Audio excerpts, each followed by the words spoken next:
Aujourd'hui, pour le jour 9 du calendrier de l'Avent, je vais vous faire découvrir la marjolaine à coquille. Cette huile essentielle provient d'une plante de la même famille que l'origan. Elle est très puissante. Elle est originaire de l'Asie et du bassin méditerranéen. Elle était employée par les Égyptiens pour embaumer leurs morts et apaiser les dieux avant d'être une herbe reconnue pour faciliter la digestion à l'époque de la Rome antique. Donc, Origanum marjorana. C'est comme ça qu'on peut reconnaître l'huile essentielle de marjolaine à coquille. C'est une huile qui est régulatrice du système nerveux central. Elle est très anxiolytique. Elle apaise et elle aide en cas d'anxiété, d'insomnie. Elle permet de se débrancher en fin de journée. Quand on a eu une journée hyper remplie et qu'on est à fond, à fond, à fond, on est épuisé, mais on n'arrive pas à lâcher. Respirer la marjolaine à coquille peut vous aider. En cas de stress, d'épilepsie, de vertige, d'irritabilité. Elle active aussi le système parasympathique. Vous savez, au niveau du système nerveux, on a une pédale de frein et une pédale d'accélérateur. Le parasympathique, c'est le frein. Elle favorise donc le retour au calme pour les personnes qui sont à bout de nerfs, les enfants hyperactifs.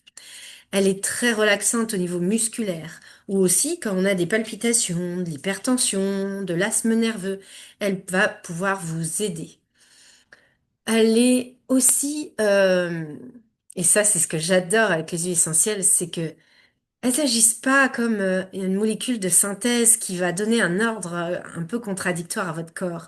Elle va essayer de le réguler. Donc si vous avez une fatigue intense, que vous avez tout le temps la pédale sur l'accélérateur, eh bien en fait, l'huile essentielle de marjolaine à coquille va rétablir un équilibre, c'est-à-dire elle va vous faire lever le pied de l'accélérateur, appuyer sur le frein, mais aussi vous redonner de l'énergie puisque vous êtes épuisé.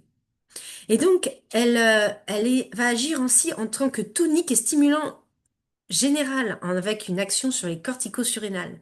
C'est les petites glandes qui sont au-dessus des reins et qui produisent des hormones qui sont liées à la fatigue notamment. Elle est antibactérienne, antivirale, anti-infectieuse, donc pour tout ce qui est infection pulmonaire, digestive, urinaire, elle va être un peu comme l'origan, moins forte, mais quand même assez puissante.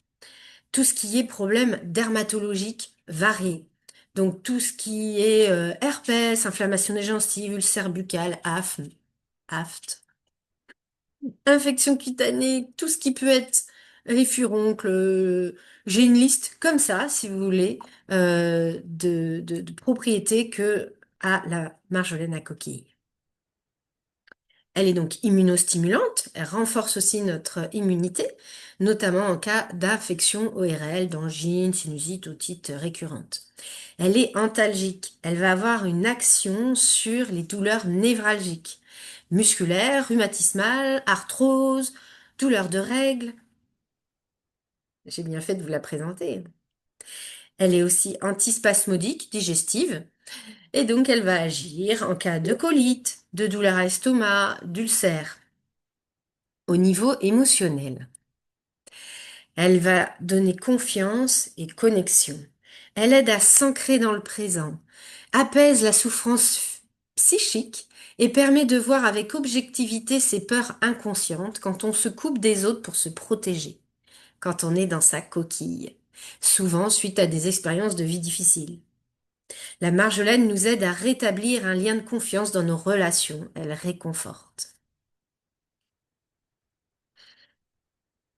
Elle est déconseillée aux femmes enceintes et allaitantes et aux enfants de moins de 3 mois, ainsi qu'aux sujets épileptiques. Vous aurez compris, c'est quand même une huile très puissante. Il vaut mieux l'utiliser diluée pour les peaux sensibles, donc dans une huile végétale. On peut mettre un peu d'huile végétale dans le creux de la main, une goutte de marjolaine à coquille, et on va utiliser là où il y a besoin. Donc, si on veut agir sur le système nerveux, on va le mettre le long de la colonne vertébrale. Si c'est un problème de peau, on va agir au niveau du problème de peau. Si c'est pour des douleurs articulaires, on va la mettre sur l'articulation concernée. Euh, Si c'est un problème digestif ou une bactérie qu'on peut avoir dans le ventre, ou voilà, On peut la prendre en interne, une goutte avec de l'huile végétale, soit dans une cuillère, soit dans une gélule vide, je vous conseille. Maximum 3 fois par jour sur 3 à 5 jours maximum. C'est une huile qu'on peut aussi utiliser dans les vinaigrettes. Si vous aimez, trouvez que l'origan est trop fort, mettez une petite goutte de marjolaine à coquille et vous pourrez retrouver cette petite euh, goût d'origan, mais plus léger, et avec une petite subtilité. J'ai envie de dire floral. C'est mon avis personnel, hein. Moi, ma préférée, c'est quand même en olfaction. Quand je fais les relaxations olfactives, je la trouve extrêmement puissante. Pour toutes ces actions sur le système nerveux, moi, c'est vraiment pour ça que j'utilise en priorité. Je trouve qu'elle a une odeur qui apaise et qui relaxe et qui me fait du bien. Si vous voulez la découvrir, n'hésitez pas à m'envoyer un petit message, à me contacter et on en reparle. C'est vraiment une huile à avoir chez soi. Je vous donne rendez-vous demain pour découvrir une nouvelle huile, un nouveau trésor de la nature.